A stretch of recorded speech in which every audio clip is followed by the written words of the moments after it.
அப்பொழுது கர்த்தருக்கு பயந்தவர்கள் ஒருவரோடொருவர் பேசிக்கொள்வார்கள். கர்த்தர் கவனித்து கேட்பார்.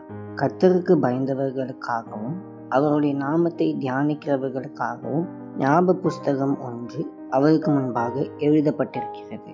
மல்கியா 3:16.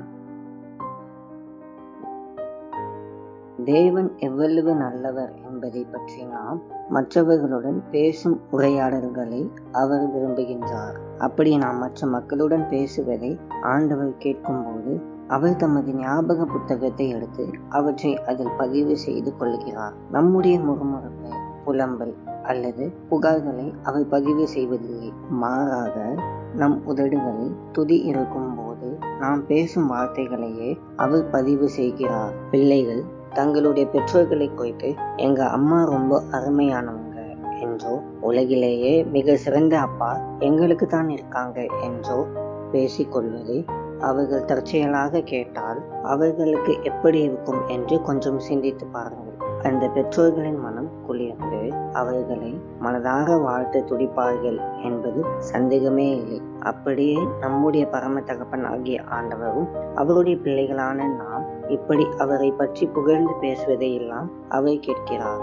நாம் வாய் திறந்து சொல்லாத போது கூட நம் இருதயத்தில் இருப்பதை அவர் அறிவார். அவர் எவ்வளவு மகத்தானவர், எவ்வளவு அற்புதமானவர் என்பதை பற்றியும் அவர் செய்யக்கூடிய மற்றும் செய்யவிருக்கும் அற்புதமான காரியங்களை பற்றியும் நாம் பேச வேண்டும். நம்முடைய இதயத்திலிருந்து தேவனை பற்றி உயர்த்தி புகழ்ந்து பேச வேண்டும். அப்போது தேவனும் நம்மிடம் பேசுவதற்கான ஒரு சூழலை நாம் உருவாக்குகிறவர்களாக இருப்போம். ஆண்டவரே, உம்மை மகிமைப்படுத்தும் வார்த்தைகளை பேச எனக்கு உதவி செய்யும். என் இதயத்தை நன்றியுணர்வால் நிரப்பி எல்லா சூழ்நிலைகளிலும் உம்மை துதிக்க எனக்கு கற்றுத்தாகும். என் வார்த்தைகள் உமது நன்மையை வெளிப்படுத்துவனாக இருக்கட்டும். இயேசுவின் மூலம் ஜெபிக்கிறோம் பிதாவே. ஆமேன்.